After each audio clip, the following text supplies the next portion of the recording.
Yes 10th class प्यारे बच्चों, unit 15 probability पर हैं हम। प्रोबेबिलिटी डिस्कस करनी है। स्टैटिस्टिक्स हमारी अच्छे से हो गई है। फिर भी डाउट होंगे तो डाउट्स क्लास में आपकी कल को चैप्टर 14 की ही प्रॉब्लम्स ली जाएंगी। सब बच्चे यूनिट 14 को ही देखेंगे। कल को जो डाउट्स होंगे that will be for unit 14 statistics. हर रोज़ कोई कोई बच्चा अलग अलग चैप्टर के डाउट्स नहीं लेके आएगा। एक दिन में एक ही चैप्टर के डाउट्स जो हैं वो क्लियर किए जाएंगे ताकि हर चैप्टर जो है वो कवर हो जाए डे बाय एक एक दिन। तो हम प्रोबेबिलिटी को देख लेते हैं। What is probability? Probability word आपके लिए नया नहीं है। प्रोबेबिलिटी वर्ड आपने 8th में भी देखा है, 9th में भी, और अब आप 10th में आ गए हो। तो होता क्या है प्रोबेबिलिटी में? Probability is a branch of mathematics concerning numerical descriptions of how likely an event is to occur. ये है प्रोबेबिलिटी की डेफिनेशन, जिसमें संभावना होती है, मे भी होता है। फिर है what are equally likely outcomes. ये भी आपने पढ़ा है, equally likely. The outcomes of a random experiment are said to be equally likely outcomes when each outcome is likely to occur as the other. Means जिसमें हर एक को बराबर चांस दिया जाए। ऐसे नहीं एक को 4 चांस दे दो और एक को 1 दे दो। जब हर एक को एक एक चांस मिलेगा तो वो इक्वली लाइकली आउटकम्स होते हैं। एग्जाम्पल के तौर पर when a coin is toast, जब कॉइन को टोस्ट किया जाता है तो 2 पॉसिबिलिटी है ना, या तो हेड या टेल। ऐसा तो नहीं अभी दोनों जगह पर हेड है या दोनों जगह पर टेल है, या हेड को 2 बार कह दिया हमने, टेल 1 बार आएगा, ऐसा नहीं। बराबर बराबर जिसमें चांस हों, जितने चांस हेड को हैं उतने ही चांस टेल को हों, तो वो होते हैं इक्वली लाइकली। इसी तरह मान लो डाई है, डाई के ऊपर 1 2 3 4 5 6 होता है, तो 1 एक ही बार होता है ना। ऐसा तो नहीं है 2 फेसेस पर 1 हो और कोई ऐसा फेस हो जिस पे 5 हो ना। हर एक फेस पर एक नंबर मार्क किया हुआ है, 1 2 3 4 5 6, तो इक्वली लाइकली होते हैं जब हर एक को बराबर का चांस मिलता है। What are favourable outcomes?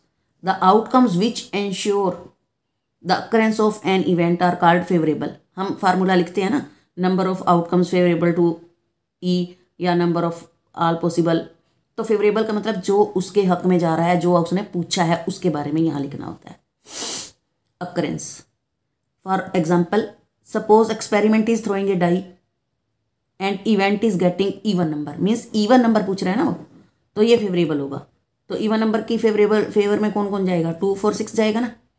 तो यही होएगा the probability of an event E written as P of E is defined as. तो 2 3 4 जो है वो फेवरेबल माने जाएंगे, इवन नंबर पूछे हैं, और नीचे जो है वो टोटल 6 पूछा आएगा।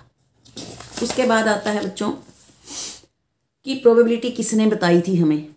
This definition of probability was given by Pierre Simon Laplace in 1795 में प्रोबेबिलिटी चैप्टर आया था। और क्या है ये, कहाँ यूज़ होती है, क्यों पढ़े हम probability? Probability has been used extensively in many areas such as biology, economics, genetics, physics, sociology. इन सब में प्रोबेबिलिटी यूज़ होती है, अदरवाइज हमें पढ़ने की क्या ज़रूरत थी। ठीक है, फिर हम आते हैं नोट्स पे भी क्या क्या मेन बातें हमें इस चैप्टर के रिगार्डिंग याद रखनी है और समझ आनी चाहिए, जिससे हमारा वो चैप्टर हम आसानी से सॉल्व कर पाएँ। The probability of an event E is a number P of E such that 0 is less equal than P of E is less equal than 1।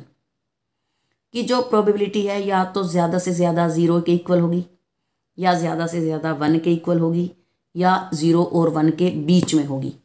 तो इसका एक एग्जांपल सीधा सा है, रोज़ हमारे रूटीन में आता है कि जैसे आपका पेपर होता है, आप 10th में आ गए हो, 9th में पेपर दिए, 8th में दिए, सितंबर दिए, दिसंबर दिए, हर बार आप पेपर आपने दिए, लिस्ट बनी। तो क्या होता है, किसी ना किसी बच्चे के ज़्यादा से ज़्यादा, अगर आपका 80 मार्क्स का पेपर है तो 80 में से 80 ही आएंगे ना, इससे ज़्यादा नहीं आ सकते, क्योंकि हम ओवर अटेम्प्ट लिख के छोड़ देते हैं। तो 80 को 80 से डिवाइड करेंगे तो 1 आएगा। ठीक है, फिर या तो 78/80 आएंगे, वो लेस देन 1 हो जाएगा। अगर ऊपर वाला नंबर 80 से लेस है तो वो सब नंबर 1 से लेस है। 80/81 होता है। ज्यों ज्यों हम पीछे जाते जाएंगे वो 1 से कम होता जाएगा, उसका जो फ्रैक्शन की वैल्यू है, फ्रैक्शन बन जाएगी ना। या तो 75/80 होएगा, या 60/80 होएगा, किसी के 40/80 होंगे, किसी के 25 भी होंगे, और ज़्यादा से ज़्यादा कोई बच्चा 0 ले लेगा। तो वही जो नंबरों वाला सिस्टम है आपका क्लास में, वही यहाँ पर प्रोबेबिलिटी में भी होता है कि 0 ज़्यादा से ज़्यादा छोटा नंबर हो सकता है और 1 बड़े से बड़ा हो सकता है। कभी भी ऊपर नंबर बड़ा और नीचे छोटा नहीं हो सकता। कभी भी प्रोबेबिलिटी 1 से ऊपर नहीं होती, ग्रेटर देन 1 कभी भी नहीं होती। वो 0 और 1 के बीच में या इक्वल टू 0 और इक्वल टू 1 भी हो सकती है, और अदरवाइज इन दोनों के बीच में लाई करती है। The probability of A sure event is 1। अब श्योर इवेंट की 1 होती है, क्यों होती है, कैसे होती है, क्या होते हैं श्योर इवेंट?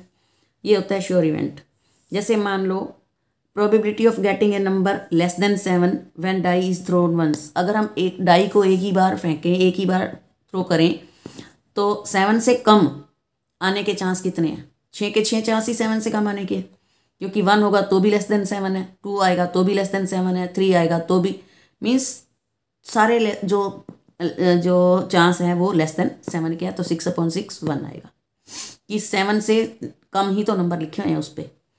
उसके बाद है the probability of an impossible event is 0। Impossible क्या होता है? जैसे मान लो हमने डाई थ्रो की एक बार और हमने कहा कि जो नंबर 8 है उसकी प्रोबेबिलिटी बताओ, तो 8 की प्रोबेबिलिटी क्या होगी? 0, क्योंकि 8 होता ही नहीं, उसमें होता ही नहीं डाई के ऊपर। जैसे कि हम ये कहें हम जाएं तो लड़कियों वाले कॉलेज और हम यहाँ पर पूछें number of boy student, girl student की बजाय हम नंबर ऑफ बॉय स्टूडेंट पूछ लें, तो बस कॉलेज लड़कियों का है तो वहाँ पर लड़के क्या काम करने आएंगे? स्टूडेंट कहाँ से हो सकता है वो? तो वहाँ पर 0, जो पॉसिबल ही नहीं है। तो ऐसा होता है इम्पॉसिबल, जो पॉसिबल नहीं है। उसके बाद है the probability of an impossible event is 0 और श्योर इवेंट की 1। ये याद रखना, एक एक नंबर में आता है। The event having only 1 outcome is called the elementary event. Elementary event होता है जिसके में न्यूमिरेटर ऊपर 1 आ जाए, जिसमें भी 1 आ जाएगा वो एलिमेंट्री इवेंट होता है। The sum of the probabilities of all elementary events of an element is 1। अगर हम सारी प्रोबेबिलिटीज को ऐड कर दें तो उनका आंसर क्या होता है? 1 होता है। ठीक है। For any event e, probability of e plus probability of not e is equal to 1। Not e और ई 1 होता है, where e not stand for not e, e and e dash e not are called complementary events. Not e का मतलब क्या है? जैसे मान लो हम एक क्वेश्चन करते हैं,